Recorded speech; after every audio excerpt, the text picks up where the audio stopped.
T'sais, comment tu fais pour avoir une posture comme ça? Tu sais, qui permet de te détacher, puis de pas te sentir confronté au point. Attaquer ou Ouais.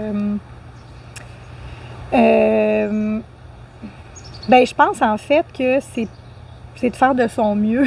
Mhm. Je pense qu'en fait, c'est de s'enlever. Oui, c'est ça. Je pense que c'est ça parce que je me suis longtemps posé la question à savoir, je fais-tu tout ce qu'il faut? Puis à partir du moment où je me suis dit, j'ai une responsabilité, puis mon enfant en a une aussi. Je fais ce que je peux avec ce que j'ai, mais je peux pas tout contrôler. Je peux pas tout faire. J'ai pas le pouvoir sur comment elle reçoit les choses, de quelle façon elle vit les choses. Il y a une partie de tout ça qui lui appartient. Fait que je pense qu'à partir du moment où tu comprends ça, que tu ne seras pas tout le temps là, que tu n'as pas le pouvoir sur tout, mais que tu fais de ton mieux, finalement, c'est ça le but avec les outils, avec le bagage que tu as. Excuse-moi, tu as du soleil dans... Pas de problème. À partir du moment où tu as l'impression de faire de ton mieux, ben je pense que c'est ça. Donc, être humble aussi face à son approche, puis... serait quoi l'autre élément, peut-être aussi, qui est important? Bien, je pense de s'informer.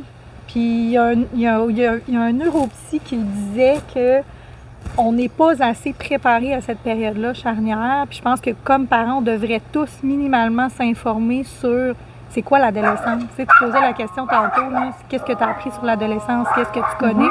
Mais moi, d'emblée, je suis curieuse. Fait que d'emblée, je me suis dit, il faut que je comprenne ce qui se passe pour mieux intervenir.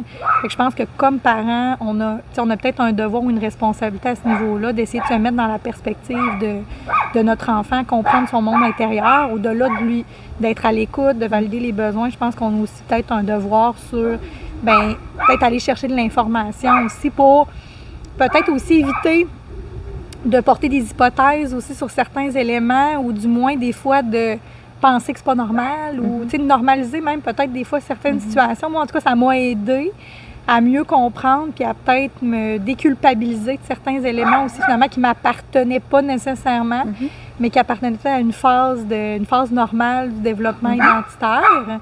Puis à voir qu'est-ce que je peux faire finalement face à ces éléments-là, puis à mieux me positionner comme parent. Je pense que c'est ça que j'oserais dire. Ouais.